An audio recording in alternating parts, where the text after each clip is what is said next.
In the glittering world of the ultra-rich, some women are trophies. Amelia Sterling was meant to be a monument.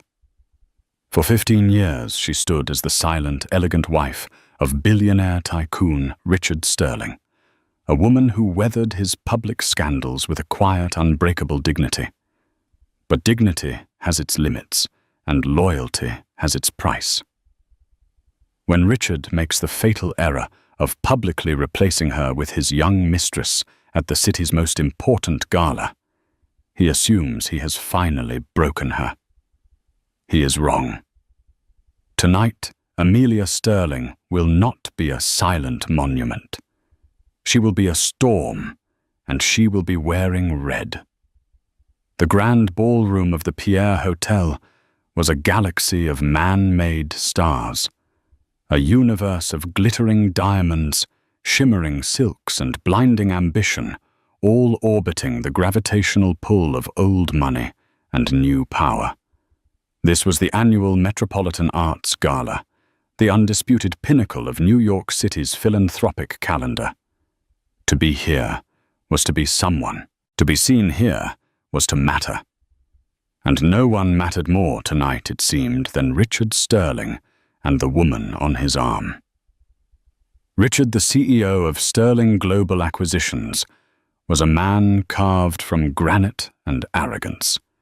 His silver-streaked hair was perfectly coiffed, his tuxedo tailored with surgical precision. He moved through the crowd not like a guest, but like a feudal lord surveying his lands. Every handshake was a bestowal of favor, every laugh a calculated display of dominance.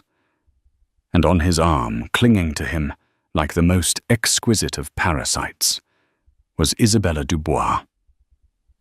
She was 2 decades his junior, a former model whose career had been jump-started by Richard's patronage.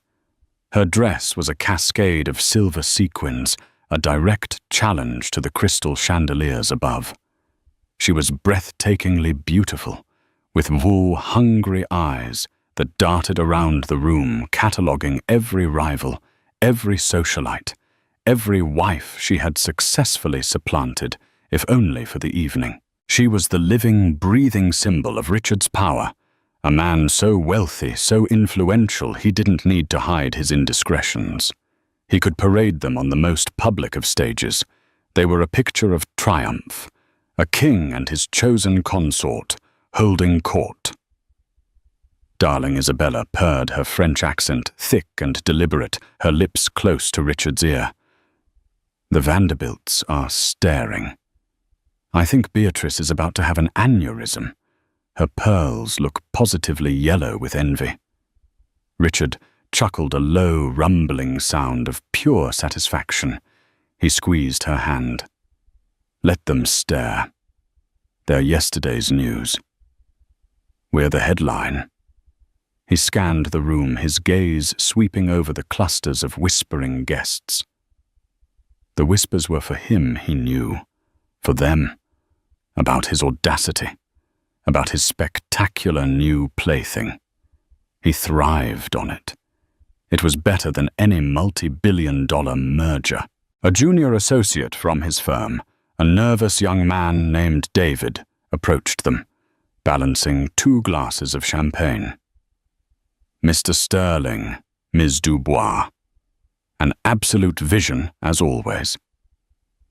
Thank you, David, Richard said dismissively, taking both glasses and handing one to Isabella. He didn't introduce her. He didn't need to. Her role was self-evident. Anything to report from the floor. Just that everyone is talking about the new Hong Kong Tower, sir. A brilliant move. The board is ecstatic. The board is paid to be ecstatic, Richard said, his eyes already drifting past the young man, searching for a more important conversation to join. It was in that moment of supreme, unassailable confidence that the universe decided to shift on its axis. The great oak doors of the ballroom, which had been closed for the past half hour, swung open. It was an unusual occurrence, once the main cocktail hour was underway, and the sudden influx of light and sound from the hotel lobby drew a few curious glances. One glance turned into two. Two turned into a dozen. A ripple of silence began to spread from the entrance, a wave that slowly extinguished the hum of chatter in its path. Conversations faltered. Glasses paused halfway to lips. The string quartet playing a Vivaldi piece suddenly sounded loud and intrusive in the spreading quiet. Richard, annoyed by the interruption, turned his head. His smile was still fixed on his face, a relic of the conversation he had just abandoned. He expected to see a late-coming politician or a diver-like celebrity making a deliberately tardy entrance. He did not expect to see his wife. Amelia Sterling stood framed in the doorway, a portrait of impossible elegance. For 15 years, she had been the perfect corporate wife, tastefully dressed in muted beiges and navy blues, her hair in a sensible chignon, her presence as quiet and reliable as the dividends from a blue-chip stock. She was the ghost at the feast. The silent partner who organized the dinners, managed the households, raised their 2 children, and absorbed the ambient humiliation of his affairs with a stoic, almost unnerving grace. He hadn't seen her in 3 weeks, not since he'd told her he was taking Isabella to the Gala, and that it would be better for everyone if she stayed at their Connecticut estate. He had expected and received her usual quiet acquiescence. But the woman in the doorway was not that Amelia. This woman was a phoenix, a flame, a reckoning. She was wearing a dress the color of arterial blood. It was a simple, devastatingly effective column of red silk that clung to her figure in a way that was both elegant and provocative. It left her shoulders bare, showcasing the graceful line of her collarbone. Her hair, usually constrained, was down-styled in soft waves that cascaded over one shoulder. She wore a necklace of raw, unpolished diamonds that looked like captured starlight, and her lips were painted in a matching, defiant shade of red. She wasn't just wearing a dress. She was wearing a statement. It was a declaration of war styled by couture. The room, which had fallen quiet, now held a collective bated breath. This was not a scandal. This was theater. High, grand, and terrible. Amelia's eyes, a cool, clear blue, swept across the ballroom. She wasn't looking for anyone. She wasn't searching for him. Her gaze was serene, regal, as if she were the one hosting this event, and everyone else was merely an attendee. She took a single, deliberate step into the room, and then another. The doors swung shut behind her, sealing them all inside. Richard stood frozen, the champagne glass in his hand, trembling slightly. The blood had drained from his face, leaving behind a pallid mask of shock. The arm he had so possessively wrapped around Isabella's waist went slack. He felt a sudden cold dread snake its way up his spine, a primal fear he hadn't experienced since he was a child. This was wrong. This was all wrong. Richard. Who is that? Isabella's voice was a sharp, brittle thing. The purr was gone, replaced by the hiss of a threatened cat. She already knew, of course. The resemblance to the faded photos she had seen in Richard's study was there, but this version was in vivid, terrifying color. Richard couldn't answer. He couldn't tear his eyes away from his wife. It was as if he were seeing her for the first time. The quiet, mousy woman he had married for her good breeding and social connections, the woman he had so carelessly discarded, was gone. In her place was this creature of fawn and ice, a woman who held the entire room captive with nothing more than her presence. Amelia began to move. She didn't march towards them. She drifted a scarlet ghost moving through a sea of black and white. She smiled at people she passed, a genuine, warm smile that reached her eyes. She touched the arm of Margaret Chen, the museum's formidable director. She exchanged a few words with old Judge Peterson, who looked at her with newfound admiration. She was navigating the room with a social grace he had forgotten she possessed. She wasn't making a scene. She was claiming her territory. She was reminding everyone in that room who exactly the real Mrs. Sterling was. Every step she took was a hammer blow to Richard's carefully constructed reality. Every smile she bestowed on someone else was a twist of the knife in his gut. He had wanted to be the headline, but he was realizing with a certainty that chilled him to the bone that he was no longer the main story. He and the beautiful young woman beside him were suddenly, irrevocably old news. The real event had just begun. And as Amelia drew closer, her serene blue eyes finally briefly met his. Across the crowded room, he understood that her arrival wasn't an act of desperation. It was the opening move in a war he never even knew had been declared. The silence Amelia had created was a living thing, a vacuum that sucked the air from the room. Then, as she moved deeper into the gala, the vacuum was filled by a new sound, the frenzied electric buzz of high society gossip. It started as hushed murmurs, hands covering mouths, heads leaning in close. It quickly grew into a low, persistent hum, the sound of 100 tiny, vicious engines starting up all at once. My God, is that Amelia Sterling? I thought she was in. What did he say? A wellness retreat. That dress. It's a custom Oscar de la Renta. I saw it on the runway. He must have pulled it for her personally. Look at Richard. He looks like he's seen a ghost. He's seeing something far worse than a ghost, darling. He's seeing his future, and it's wearing red. Richard heard it all. The whispers lapped at him like tiny, venomous waves eroding the foundation of his power. He was used to being talked about, but with awe, with envy. This was different. This was mockery. He was the butt of the joke, a punchline in his own life story. His knuckles were white where he gripped his champagne flute. Beside him, Isabella was stiff with fury. Her perfectly manicured fingers were digging into his arm, her earlier playful cling, now a desperate, painful vice.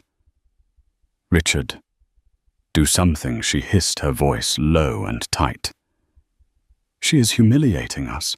She is humiliating me. Everyone is laughing. But Richard couldn't move. He was paralyzed by a potent cocktail of rage, confusion, and a terrifying, unfamiliar emotion, fear. Amelia was supposed to be broken. She was supposed to be in their sprawling, empty house in Greenwich, weeping into her tea, another casualty of his appetites. That was the established order of their universe. Her presence here in this dress, with that look of serene confidence, was a cosmic anomaly. It defied all the rules. Amelia continued her slow, deliberate procession. She was a master strategist, moving her piece across the board with unhurried precision. She didn't look at them again. She didn't have to. She was systematically greeting the very people Richard needed to impress.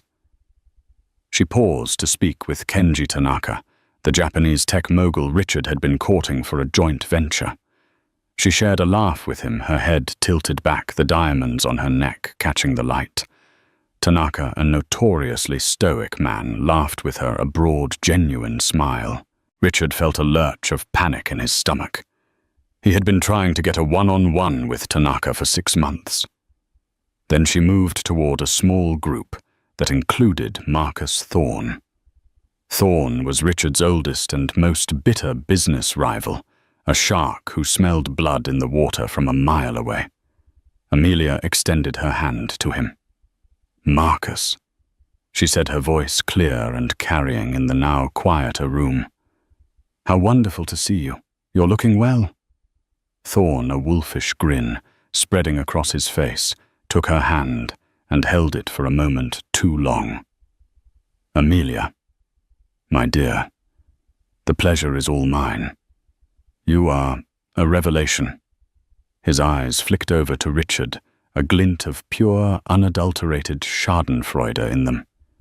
He was enjoying every second of Richard's public castration. This was Amelia's strategy, Richard realized with dawning horror.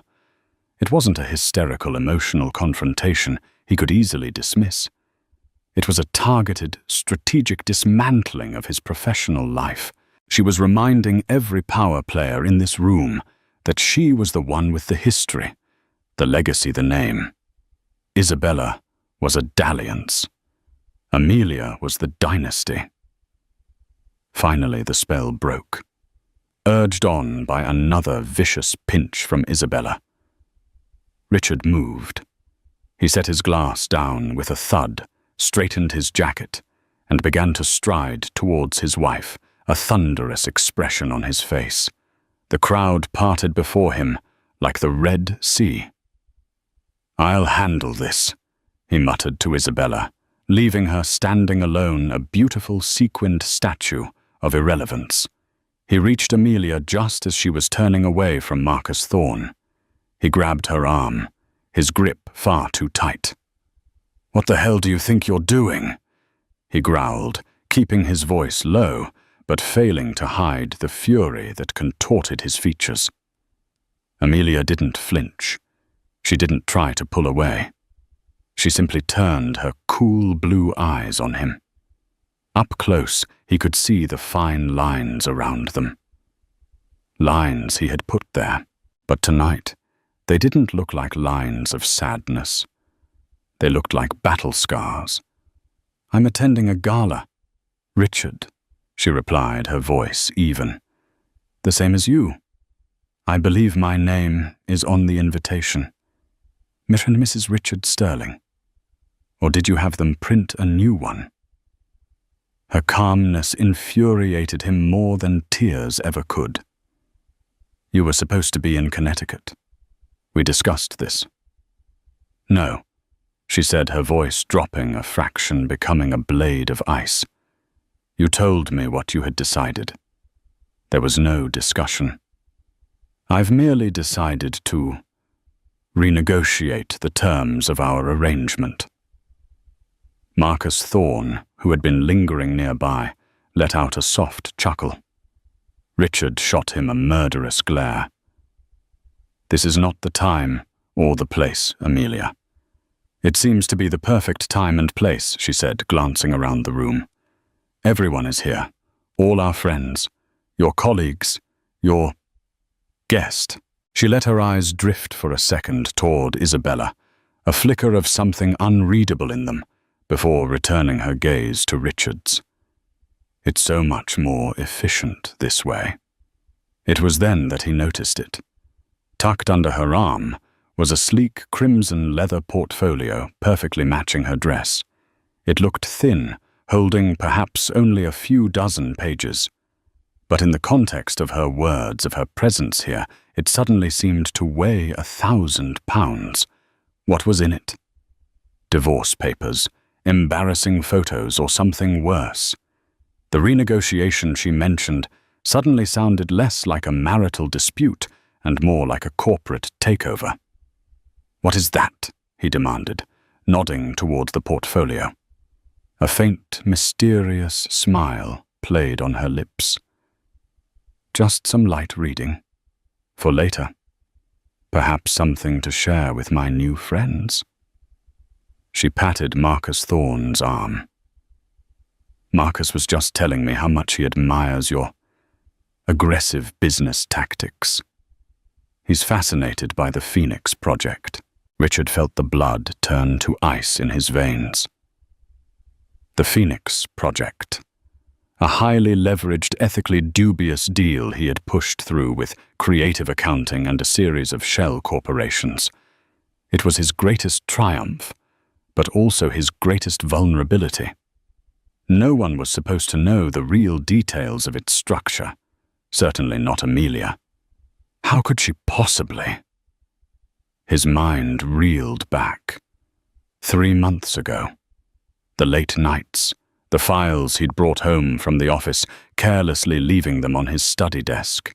The hushed, angry phone calls he'd taken in the garden, thinking no one was listening. He had assumed she was oblivious, absorbed in her charities and garden clubs. He had underestimated her. He had committed the greatest sin of any predator. He had forgotten that his prey had a mind of its own. "You have no idea what you're talking about," he snarled, a desperate bluff. "Don't I?" Amelia's smile feigned, but it didn't reach her eyes. "I've had so much free time lately, Richard. An abundance of it. It's amazing what a woman can learn when she's no longer occupied with fluffing her husband's ego." She gently but firmly extracted her arm from his grasp. Her touch was cool and final. "Now, if you'll excuse me," she said, her voice returning to its pleasant conversational tone. "I believe they are about to serve the salmon, and I see an old friend from my Vassar days over there. Her husband just happens to sit on the board of the SEC. We have so much to catch up on." She turned and walked away, the red silk of her dress flowing behind her, like the cape of a matador who had just delivered the first deep cut to the bull. Richard stood rooted to the spot, watching her go. The noise of the gala, the music, the laughter, it all faded into a dull roar. All he could hear was the frantic pounding of his own heart. The carefully constructed world he had built around himself, a world of power, control, and consequence-free indulgence, was beginning to fracture. He had walked into this ballroom a king. He was rapidly becoming a fool. And as he watched his wife, this stranger in a red dress, charm his rivals and allies alike, he knew with a sickening certainty that this was not the end of his humiliation. It was just the beginning. The spectacle of Richard Sterling being publicly neutered by his own wife was an intoxicating drug for the city's elite. The gossip, once a murmur, had intensified into a palpable, crackling energy. Every eye in the room was now engaged in a constant, furtive ballet, darting between the 3 points of their drama triangle, the triumphant wife, the crumbling husband, and the increasingly desperate mistress. Isabella Dubois was not accustomed to being irrelevant. She had spent the last 5 years of her life leveraging her beauty into a weapon, securing a position at Richard's side that was the envy of every social climber in Manhattan. Now she stood alone near a towering floral arrangement, a glass of untouched champagne in her hand, watching her future dissolve. Men who would normally flock to her side now gave her a wide berth, as if she were contagious. Women who had once shot her envious glares now looked at her with something far worse, pity. She watched Amelia, now seated at a prime table, a table Richard had arranged ironically laughing with the SEC board member's wife. She looked radiant, powerful, untouchable. Isabella's beauty, so potent just an hour ago, now felt cheap and gaudy next to Amelia's timeless elegance. The silver sequins of her dress, which had felt like armor, now felt like a jester's costume. Panic, cold and sharp, began to claw at her. She had given up everything for this life. She had alienated her family, abandoned her friends, and endured the sneers of society, all for the promise of becoming the next Mrs. Sterling, a promise Richard had whispered to her in lavish hotel suites from Paris to Tokyo, a promise that now seemed as hollow as his shocked expression. She had to do something. She had to reclaim the narrative. Spotting Richard standing shell-shocked and alone, she composed herself, pasted a dazzling smile on her face, and glided toward him. Her walk was a performance, a deliberate sway of the hips, designed to remind him, and everyone watching of what he was choosing to abandon. "Darling," she said, her voice a little too loud, a little too bright. She looped her arm through his, pressing herself against him. "There you are. I was getting lonely. Let's go and get a drink. Forget about all this unpleasantness." Richard flinched at her touch as if it were a hot iron. His mind was a maelstrom of fear and fury, dominated by two words: Phoenix Project. How much did Amelia know? How much could she prove the portfolio she carried was a ticking time bomb? Not now. "Isabella," he snapped, shaking her arm off with a rough, impatient gesture. It was the first time he had ever been so brusque with her in public, and the rejection stung more than a slap. "What do you mean, not now?" she demanded, her voice rising in disbelief. "Richard, she is making a fool of you. Of us are you going to let her?" "You don't understand," he muttered, his eyes scanning the room, hunting for Amelia, for the crimson portfolio. "This is more complicated than you think. It is not complicated at all." Isabella insisted, her desperation making her reckless. She is a pathetic old woman trying to cling to what she's lost. You need to put her in her place. Show everyone who you are with. Show them who has won. Her words, meant to galvanize him, had the opposite effect. Pathetic old woman. Looking at Amelia across the room, exuding more power and grace than he'd ever seen. The phrase was apart, and who has won? An hour ago, he would have laughed at the question. Now the answer seemed terrifyingly unclear, but Isabella, blinded by panic, would not be deterred. She saw her dream slipping away and made a fatal miscalculation. She decided that if Richard wouldn't act, she would. She would confront the source of her humiliation head on. With a look of fierce determination, she turned and began to march across the ballroom directly towards Amelia's table. "Isabella, no," Richard hissed, but it was too late. She was already halfway there. A new wave of silence fell as the crowd sensed the impending collision. This was the confrontation they had all been waiting for. Amelia saw her coming. She paused in her conversation, placing her napkin on the table. There was no fear in her eyes, only a sort of weary resignation, like a queen about to entertain the court fool. Isabella arrived at the table, her posture rigid with indignation. She didn't bother to address the other guests. Her focus was entirely on Amelia. "I think you've had your fun," Isabella began, her voice trembling with barely suppressed rage. "You've made your little scene. It's time for you to go home." Amelia looked up at her, tilting her head slightly. "I'm sorry," she said, her tone polite, but laced with steel. "Have we been introduced? I'm Amelia Sterling." She extended a hand, a gesture of such exquisite condescending civility that it was a slap in the face. Isabella ignored the hand. "I know who you are. You're the past. I'm the future. Richard is with me now. You need to accept that and leave with some dignity." The word dignity hung in the air, a spectacular misfire.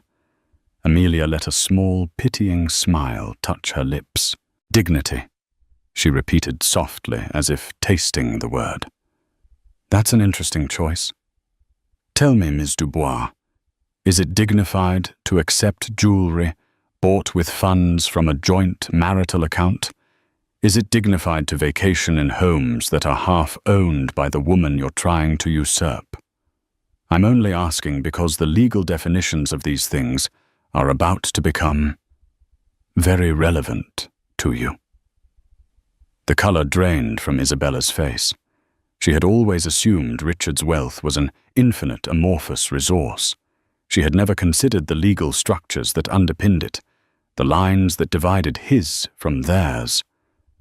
Amelia continued, her voice never rising, yet each word was a precision strike. You see, you think this is a competition for a man. That's your first mistake. I am not competing. I am liquidating an asset, a very poorly performing asset, I might add. She glanced over at Richard, who was now frozen in the middle of the room watching the scene unfold in horror. You believe you've won a prize, Amelia said, her eyes returning to Isabella's stunned face. But all you've done is chained yourself to the anchor I am about to cut loose. I genuinely wish you the best of luck with him. Based on his recent financials, you're going to need it. She then picked up her wine glass, took a delicate sip, and turned back to her table mates. Now where were we? Cynthia. You were telling me about your son's startup. It was a dismissal so complete, so utterly devastating that Isabella was left speechless. She stood there exposed and humiliated, the entire room watching her defeat. She had intended to put Amelia in her place, but instead Amelia had shown her that she didn't even have a place to begin with. She was a footnote in a story that was far bigger and more complex than she had ever imagined. Tears of rage and shame welled in her eyes. She shot a desperate, pleading look at Richard, begging him to intervene to save her. But Richard was no longer looking at her. His eyes were locked on Amelia, on the crimson portfolio that sat beside her plate like a harbinger of doom. The beautiful, fiery mistress, who had once fueled his ego, was now just noise, a distraction from the real and present danger that his wife represented. Defeated Isabella turned and fled, weaving blindly through the tables of staring guests, her silver dress now a beacon of her humiliation. Richard didn't even watch her go. He took a staggering step towards Amelia's table, his mind racing. Financials. Liquidating an asset. What the hell did she know? What was in that portfolio? He had to find out. He had to stop her. His reputation, his company, his entire life depended on it. The battle for his mistress was lost. The war for his survival had just entered a terrifying new phase. The Gala, once a glittering celebration of art and influence, had transformed into Richard Sterling's personal purgatory. The air was thick with his disgrace. Isabella's tearful, panicked exit had been the undercard. The main event was clearly still to come. Richard could feel hundreds of pairs of eyes on him, watching, judging, waiting for his next move. They were no longer just guests. They were spectators in a coliseum, and he was the gladiator who had just dropped his shield. His mind was a frantic cacophony. Financials, liquidating, SEC. Amelia's words echoed in his head, each one a drumbeat of impending doom. He had to get to her. He had to get that portfolio. He started towards her table, his movements stiff and clumsy. He looked like a man wading through deep water. The whispers followed him, a sibilant, predatory chorus. As he approached, Amelia looked up. The polite conversational mask she had worn was gone. Her expression was now one of cold, hard clarity. She saw him coming, and she was ready. She deliberately placed her hand on the crimson portfolio beside her plate. It was not a threat. It was a promise. "Amelia, we need to talk," he said, his voice a ragged whisper as he reached the table. "Now, outside." "I don't think so, Richard," she replied calmly, not bothering to stand. "I'm rather enjoying my dinner, and this fascinating conversation." She smiled at the SEC board member's wife, who looked down at her plate, suddenly very interested in her Chilean sea bass. No one wanted to be caught in the crossfire. "Don't do this," he pleaded, his voice cracking. The alpha predator was gone, replaced by a desperate, cornered animal. "Whatever you think you know, whatever you're planning, we can work it out. Privately." Amelia tilted her head. Privately. Is that how you handled your affair with Isabella? Privately.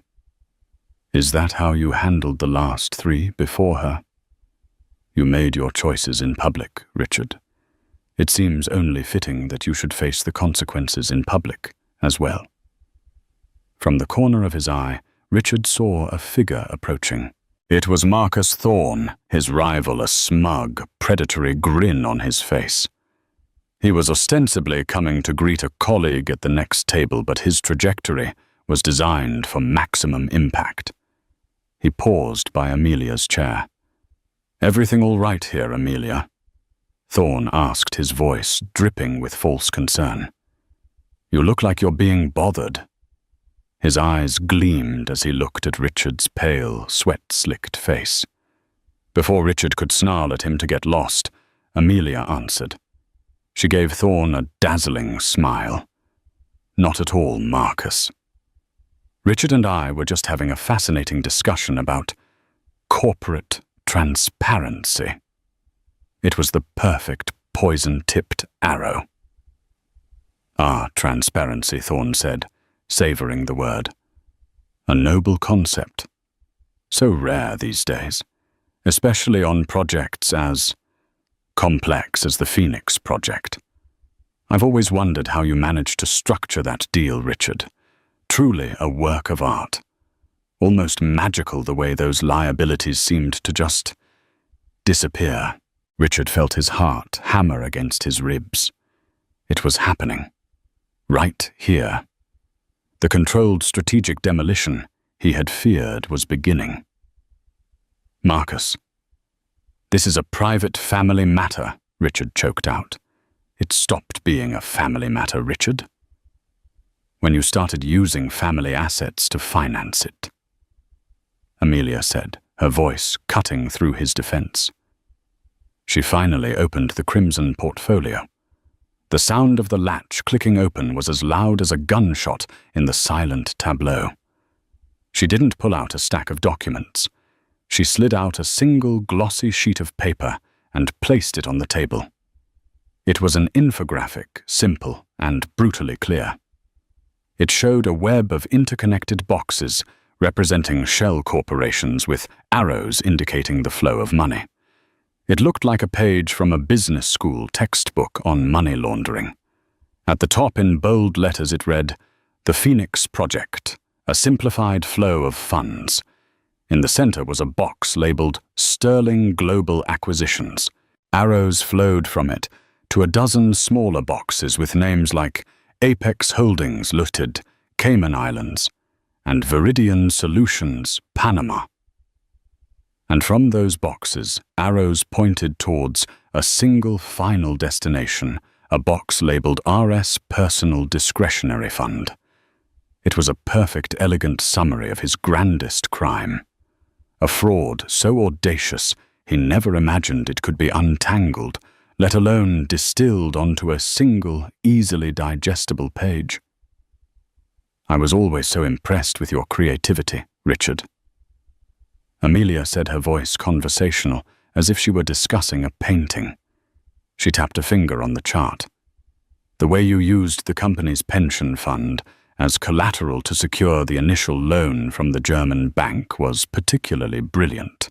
A bit illegal under ERISA statutes, of course, but audacious. I had to hire 3 forensic accountants to unravel it all. They said it was the most elegant fraud they'd ever seen."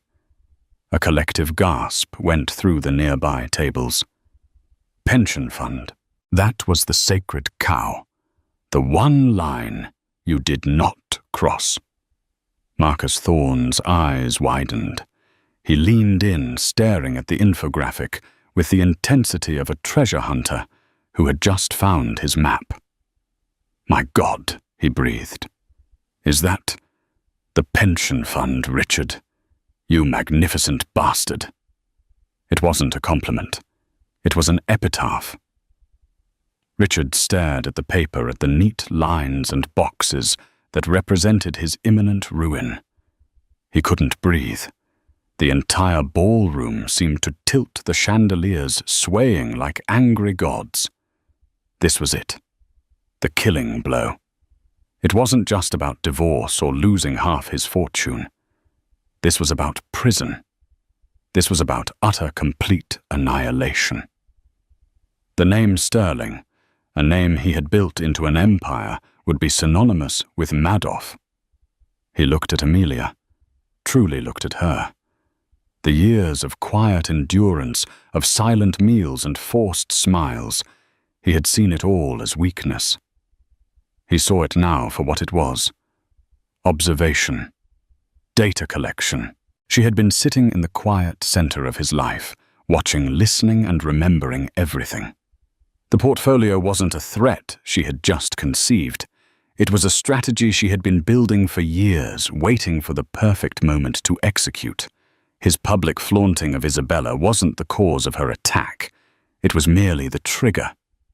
"Amelia, please," he croaked. The word was pathetic, a beggar's plea. All the power, all the arrogance had been stripped away, leaving behind a raw, terrified man. "Don't."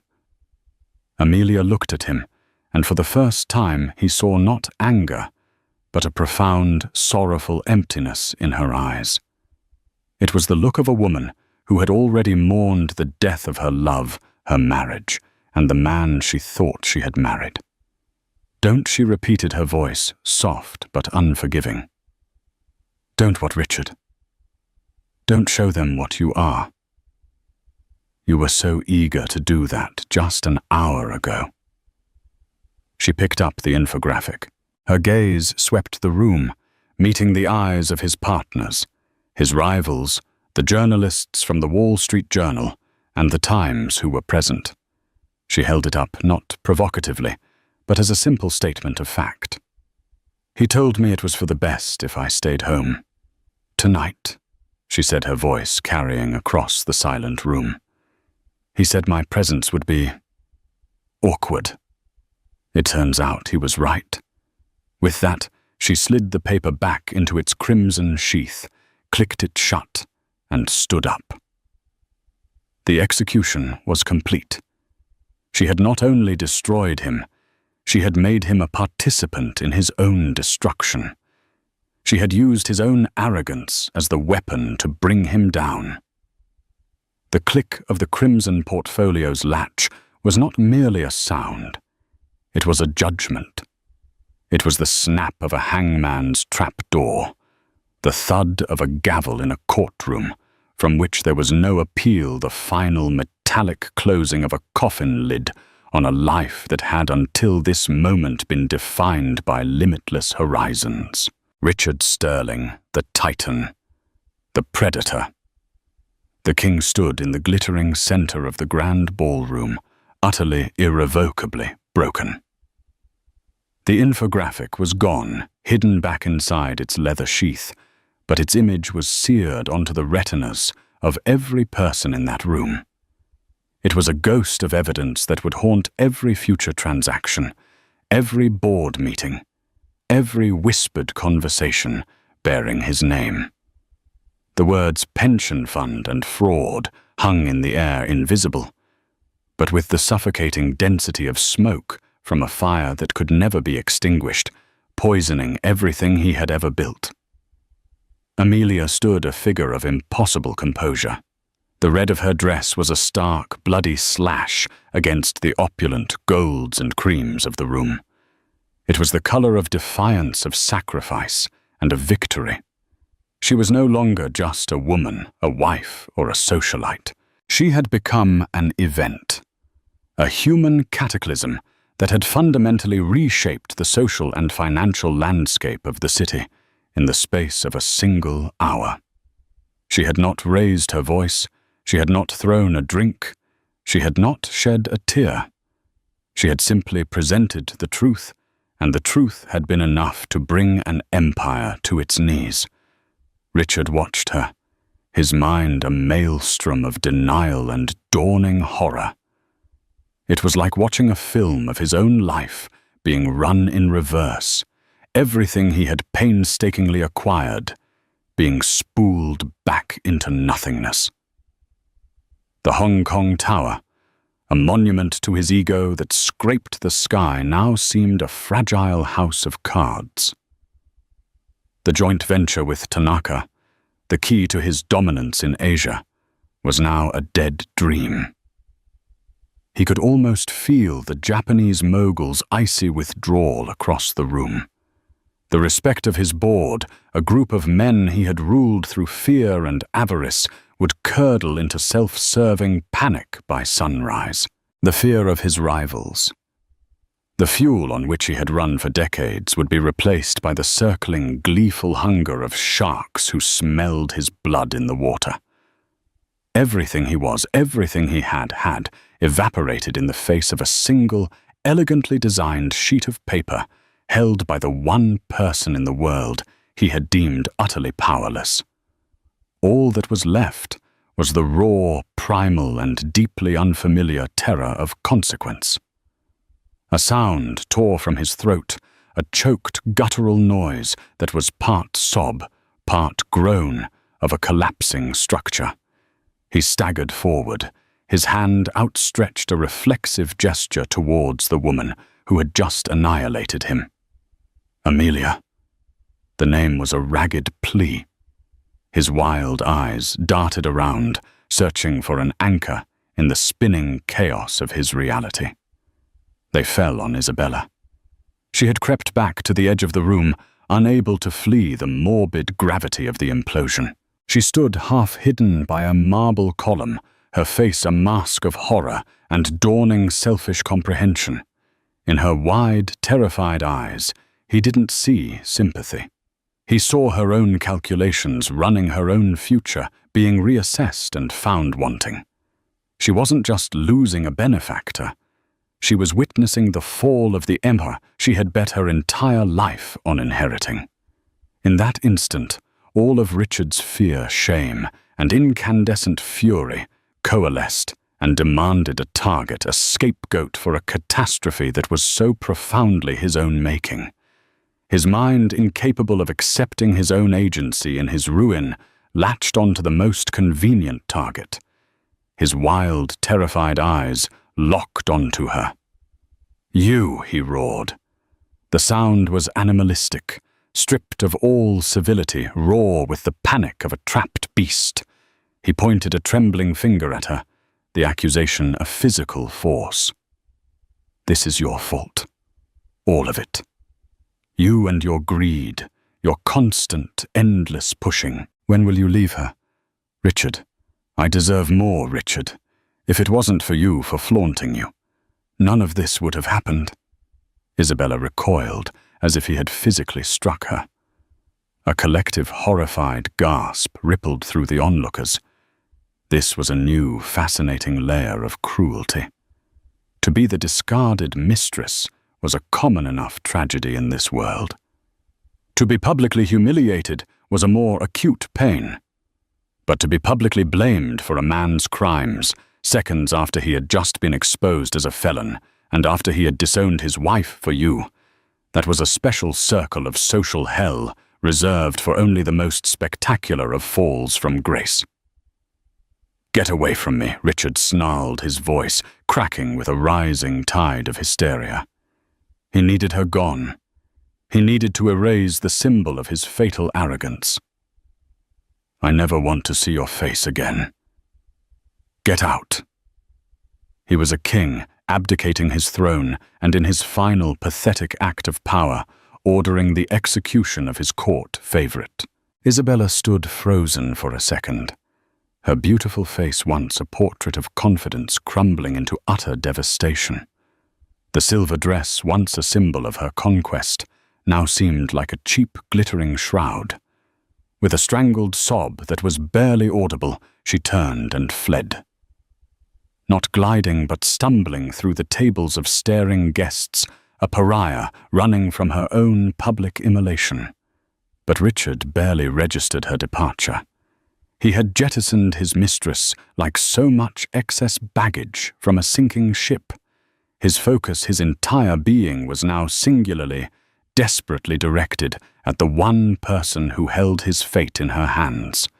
He stumbled the last few feet toward Amelia, his legs barely holding him. The world had shrunk to the space between them. The carefully constructed facade of the millionaire husband, the powerful CEO. The master of the universe had not just cracked, it had disintegrated, blown away like dust to reveal the weak, terrified, pathetic man who had always been hiding underneath. And then in a final complete surrender of pride and power, he fell to his knees. The sound of his expensive tailored trousers hitting the polished marble floor echoed in the cavernous silence. Richard Sterling, a man who had never begged, who had never knelt to anyone, was on his knees at his wife's feet. "Amelia, please," he wept. The tears, once an impossible concept, came now in a hot, shameful torrent, streaming down his face and mixing with the sweat on his brow. He reached out, not for her hand, but for the hem of her red dress, his fingers shaking so violently they could barely grasp the silk. "Please don't do this. I'm sorry. My God, Amelia, I am so sorry." The room held a collective, bated breath. This was a sight no one had ever imagined. It was grotesque, it was pitiful, and it was utterly, completely riveting. Marcus Thorne watched with a look of grim, vindicated satisfaction. This was better than any hostile takeover. She meant nothing. Richard sobbed, the words tumbling out in a desperate, incoherent rush, a confession born not of conscience, but of terror. Nothing. A distraction. An idiotic, meaningless mistake. It's you, Amelia. It has always, always been you. I see that now. I was a fool. A blind, arrogant fool. I took you for granted. I took everything for granted. He looked up at her, his face a ruin of tears and desperation, a caricature of remorse. "We can fix this." He pleaded, his voice a frantic whisper. "I'll do anything. I'll give you everything. The house in Greenwich, the apartment in Paris, the accounts, a new contract in your favor, ironclad. Whatever you want. Just don't release that information. Don't ruin me. Please, don't ruin us." Amelia looked down at the man kneeling before her, clinging to her dress like a drowning child. She saw the wreckage of their marriage, the smouldering ruins of a life they had built, and that he had so carelessly, so consistently set on fire. She felt a flicker of something deep inside her, a faint tremor. But it wasn't pity. It was the faint, ghostly echo of a love that had died a long, slow death from neglect and 1,000 tiny cuts. It was the final, shuddering sigh of a ghost finally leaving the house it had haunted for too long. She reached down, her movements, slow and deliberate. For a wild, hopeful second, he thought she might help him up, that she might show him mercy. Instead, she gently, firmly pried his trembling fingers from her dress. Her touch was not angry, not vengeful. It was detached, clinical, as if she were handling a contaminated, unfamiliar object that she needed to put down. "Us," she said. Her voice was quiet, preternaturally calm. Yet it carried the weight of 15 years of silent pain, of swallowed humiliations and lonely nights. "There is no us, Richard. You burned that bridge the first time you chose to lie all those years ago. You just kept dancing in the ashes, so mesmerized by your own reflection that you never even thought to notice I couldn't smell the smoke anymore." She looked around the room at all the staring, silent faces, then back down at the broken man at her feet. "You think this is about her?" she asked, and there was a note of genuine, almost academic surprise in her voice. "Or the one before her? Or the money?" or even the simple act of cheating. Richard, this is about the fact that you didn't even see me anymore. For the last 10 years, I could have been a ghost in our own home, and you wouldn't have noticed. I was the silent partner who ran the infrastructure of your life, so you could be free to destroy it. Tonight, I just wanted to make sure you saw me. One last time. He continued to plead, his words becoming a meaningless, pathetic babble of promises and apologies that meant nothing now. Amelia let him weep. She let the world watch him grovel. She let the silence stretch a moment of profound, shared humiliation, cementing the image of his complete and utter downfall in the minds of everyone present. This was the true punishment, more potent than any prison sentence. The loss of his aura. The death of his myth. Then she took a single deliberate step back, creating a chasm of space between them. She held the crimson portfolio in her hand, her last and only connection to him. As for this, she said, her voice cool and clear, as she looked at the portfolio. This is not a negotiating tool. You have nothing left to negotiate with. This is my retirement plan. My severance package from a long and thankless job. A job I am officially resigning from, effective immediately. She turned her back to him, a final, unequivocal act of dismissal. She began to walk towards the great oak doors from which she had made her entrance in what felt like another lifetime. She didn't look back.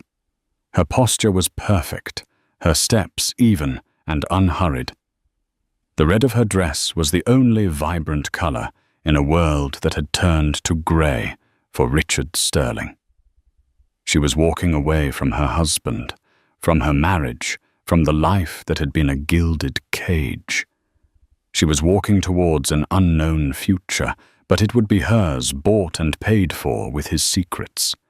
She had arrived tonight as a statement. She was leaving as a legend. The doors opened for her as if on command, and she stepped out into the cool, cleansing air of the New York night, leaving behind the ashes of a king and the deafening sound of a silent, shattered ballroom.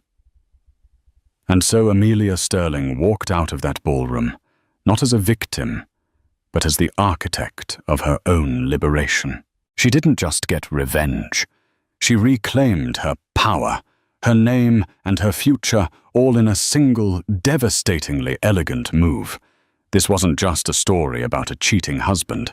It was a masterclass in strategy, proving that the quietest person in the room is often the most dangerous. What did you think of Amelia's final move? Was it brilliant justice or a step too far? Let us know your thoughts in the comments below. If you love stories of epic real-life drama and powerful comebacks, make sure you hit that like button, share this video with someone who needs to see it, and subscribe to our channel for more unforgettable stories. Don't miss what's coming next.